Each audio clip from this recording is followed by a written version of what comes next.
जय माँ काली मित्रों। आज जो मैं साधना देने जा रहा हूँ आप लोगों को, वो एक भूत साधना है। काफ़ी समय से मेरे को लोग कह रहे हैं कि गुरुजी कोई भूत साधना का ज्ञान आप प्रदान कीजिए वीडियो में। बिल्कुल मैं आपको प्रदान करूँगा, पर आप ये साधना करना मत। ये सिर्फ एक ज्ञान है। अगर आप इसको करोगे बिना पूछे तो जो नुकसान होगा वो उसके हकदार आप खुद होंगे। ये साधना जो मेरे शिष्य हैं जिन्होंने माता जी की विधिवत साधना कर रहे हैं और व्रत भी रख रहे हैं, माता जी के स्टेप बाय स्टेप साधना कर रहे हैं, तो आगे मैं उनको करवाऊंगा ये साधना। पर पहले उनको माता को प्रसन्न करना पड़ेगा। माता का प्रसन्न होने का मतलब ये है कि आपके सभी दुख दूर हो जाएंगे, सभी प्रकार से सुख प्राप्त हो जाएगा आपको, और आपको कई तरफ से मान सम्मान भी प्राप्त होगा। उसके बाद फिर आप ये साधना कर सकते हो। 41 दिन की ये साधना है। अगर 41 दिन में ये साधना पूर्ण नहीं होती है तो आप 41 दिन पूर्ण कर दीजिए, और उसके बाद 2-3 महीने बाद फिर से कर सकते हो। या जब मस्या आती है, महीने में एक बार मस्या आती है, तो फिर से कर सकते हो ये साधना आप। अब इस साधना को कैसे करना है वो आप सुनिए। सबसे पहले आपको मत्स्य के दिन ये साधना होगी, अमावस्या के दिन। ये रात्रि को ही होगी केवल, पहले बता दूँ। दक्षिण दिशा की ओर मुख रखना पड़ेगा आपको 12 बजे, और काला वस्त्र आपको पहनना पड़ेगा। काला आसन माता जी का यूज़ होगा इसमें, माता जी की माला यूज़ होगी इसमें, और माता जी का यंत्र इसमें यूज़ होगा। एक छोटा सा काला सा कपड़ा ले लीजिए, उसके ऊपर दारू रख लीजिए। थोड़ी सी दारू रखनी है, और साथ में थोड़ी सी दारू रख लीजिए, और एक मांस का टुकड़ा रख लीजिए, ठीक है ना। उसके बाद रखने के बाद पहले अपना सुरक्षा कवच बनाइए, चारों तरफ रेखा खींच लीजिए। एक छुरी को अभिमंत्रित कीजिए माता जी के मंत्र से, उसके चारों धागा जो है, सॉरी धागा नहीं, रेखा जो है खींच लीजिए। उसके बाद बैठकर माता जी की एक क्रीम बीज मंत्र की माला जपिए। अपने दोनों हाथों की हथेली वो फूंक मारिए, और उसको अपने सारे शरीर पर फेर लीजिए। 7-7 बार फूंक मारनी है। उसके बाद जो पानी अभिमंत्रित मैंने जैसे सिखाया हुआ घर पर कैसे पानी अभिमंत्रित करना है, उसके छींटे अपने ऊपर डाल दीजिए और आसपास डाल दीजिए। उससे क्या होगा, कोई शक्ति जो है वो प्रवेश नहीं कर पाएगी। आपका जो सुरक्षा कवच है स्ट्रॉन्ग हो जाएगा।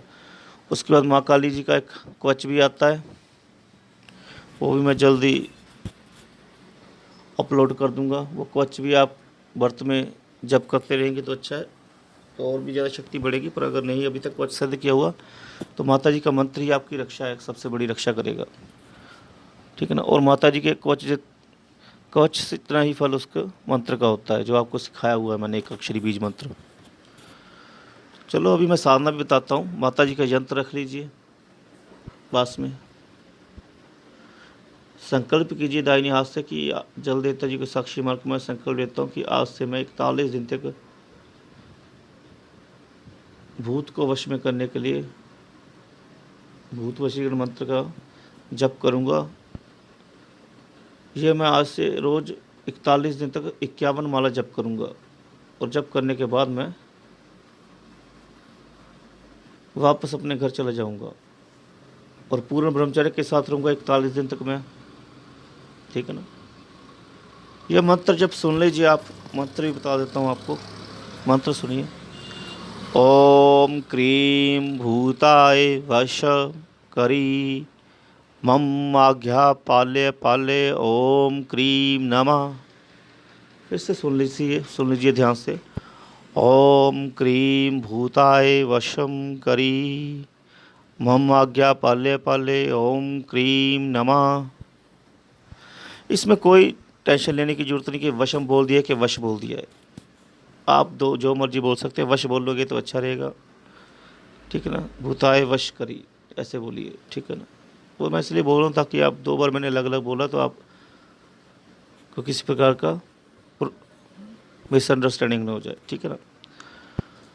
इसकी 51 माला रोज़ जप करनी है, ठीक है ना। उसके बाद वापस चले आइए। पीछे से कोई आवाज़ मारे, पीछे मुड़कर नहीं देखना है, ठीक है ना। कई कहते हैं पीछे से कोई आवाज़ मारे तो मुड़कर देख ले तो क्या होता, तो वो प्रेत आत्मा जो भी कोई शक्ति होती है आपके शरीर में प्रवेश कर जाती है, और धीरे धीरे आपको तंग कर करके वो इतना मजबूर कर देते हैं कि आप अपनी आपको समर्पित कर देते हो उसके चरणों में, और वो आपकी आत्मा को ले जाती है मारकर, ठीक है ना। तो पीछे मुड़कर मत देखिए। घर पर आने से पहले हाथ मुंह धो ले, बाहरी पानी रख ले, घर के अंदर बाद में प्रवेश करे, हाथ मुंह धोकर प्रवेश करे, ठीक है ना। ऐसे प्रवेश ना करे। ये शक्ति बहुत प्रचंड शक्ति होती है। गुरु की देख रेख भी गुरु पास में होना चाहिए तभी करनी चाहिए, वरना किसी आसपास एक योग्य तांत्रिक से या किसी योग्य गुरु से सहायता ले लेनी चाहिए, क्योंकि जिस समय अगर कहीं आप गलती में फंस जाओ तो वो गुरु जो है आपको बचा ले, ठीक है ना। और जिन्होंने तो माता जी का मंत्र सिद्ध कर रखा और माता जी के व्रत भी नियम पूर्वक रख रहे, तो उनको तो ये कोई प्रॉब्लम नहीं पड़ेगी। बस वो उनका जो हृदय है, दिल है, जो वो मजबूत होना चाहिए, क्योंकि उनका डर ही उनको डरा सकता है, वैसे उनको कुछ नहीं होगा, ठीक है ना। क्योंकि जब कोई शक्ति आती है तो भाई वो ये तो है नहीं कि भूत सुंदर सी अप्सरा का चेहरा लेकर आपके सामने प्रकट होगा, ठीक है ना। पहले बता दूं, भूत है तो वैसे ही चेहरा लेकर प्रकट होगा। तो अपना मन पक्का कर लीजिए अगर आप साधना सिद्ध कर सकते हो, अगर आपके अंदर डर नहीं है। 41 दिन तक कीजिए, 41 दिन के बाद मत कीजिएगा। 41 दिन के बाद जब मैं दूसरा आदेश दूंगा तभी कीजिएगा, ठीक है ना। और पहले तो मैंने किसी को अभी तक आदेश नहीं दिया कि कोई साधना करो, जो जैसे साधना करे वो करो, बाकी जो करना चाहते हो अपने गुरु की देख रेख में करें। 41 दिन तक करें, 41 दिन के बाद फिर 2 महीने का गैप डालकर फिर से करें, क्योंकि साधना एक बार में सिद्ध नहीं होती, और जब आप पीछे लग जाते हैं तो साधना सिद्ध होनी शुरू हो जाती है। और दूसरी बात,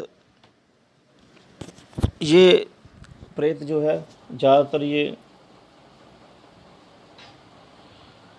19वें, 21वें, 30वें दिन प्रकट होता है और आपसे आज्ञा मांगता है कि मुझे बताइए कि मैं आपका कौन से कार्य करूं। तो आपने कोई कार्य नहीं बताना है, आपने सिर्फ इससे वचन लेना है कि जब भी मैं बुलाऊंगा, जो भी कार्य बताऊंगा वो आप करोगे, कभी भी मेरे पर हमला नहीं करोगे, और कोई भी मेरा कार्य होगा उसमें सबसे बड़ा हुक्म मेरा ही होगा। पहले कोई भी मेरे खिलाफ तुम षड्यंत्र नहीं रचोगे, जो भी कार्य करोगे उसमें सबसे पहले हुक्म जो होगा मेरा ही होगा। मेरी मर्जी के बिना तुम कोई कार्य नहीं करोगे। ये वचन लेना ज़रूरी होता है। इसके अलावा तुम सदैव मेरी रक्षा करोगे, ये वचन लेना ज़रूरी होता है। जब ये वचन वो दे दे तब उससे ये भी पूछ ले कि उसे कैसे बुलाया जाएगा और कैसे वो आएगा, क्या विधि है, तो वो भी वो आपको बता देगा। अगर स्टार्टिंग में वो आपसे भोग मांगे कि मुझे भोग प्रदान करो, तो पहले उसे वचन ले, फिर उस जिस तरफ से आवाज़ आ रही है उस तरफ भोग फेंक दे। अगर सामने हाजिर हो जाए तो वचन लेकर भोग दे दे। पहले भोग ना दे, नहीं तो शक्ति जो है नष्ट हो जाती है मंत्र जप की। और अभी मैं किसी के रिप्लाई नहीं दे पा रहा हूँ, क्योंकि थोड़ा सा इधर हमारी तरफ 3-4 दिन से टेंशन चल रही है। कईयों की कुंडली देखनी तो बीच में रुक गई कुंडली, तो मैं जल्दी देखूंगा कुंडली और रिप्लाई भी करूंगा आप सबके। और नई नई साधनाएं भी आपको लेकर आऊँगा अब जल्दी मैं शिला जिन की भी साधना आपको लेकर आने वाला हूँ, उसके मंत्र समेत। मंत्र मैं इसलिए आपको दे रहा हूँ ताकि आपके दिमाग में से जो मिसअंडरस्टैंडिंग है कि भाई मंत्र आप नहीं बताते, शायद इससे आपको ये डर होता है कि कहीं हम साधना सिद्ध न कर ले। मैंने मंत्र दे दिया, आप साधना सिद्ध कर सकते कर लो, पर खुद साधना करोगे बिना किसी देख रेख के तो हमारा चैनल और मैं जिम्मेदारी नहीं लेते आपके नुकसान की, ठीक है ना। आपकी खुद की जिम्मेदारी है। मंत्र प्राप्त करने से सिद्धि प्राप्त नहीं होती, आपको ये जल्दी पता चल जाएगा। मैं आपको अपनी हर साधना में मंत्र प्रदान करूंगा ताकि आपको पता चल सके कि बिना गुरु के मंत्र भी आप प्राप्त कर लो तब भी सिद्धि प्राप्त नहीं कर सकते। बाकी करो कोशिश करके ही इंसान कुछ प्राप्त कर सकता है, बिना कोशिश के तो कुछ प्राप्त नहीं होता। बस अपना ध्यान रखना, क्योंकि इन साधनाओं में बहुत ध्यान रखना पड़ता है। पीछे से कोई आवाज़ दे जवाब मत देना, हाथ मुंह धोकर घर के अंदर जाना, मांस मच्छी चिकन का सेवन बिल्कुल भी मत करना, और ब्रह्मचर्य रखना।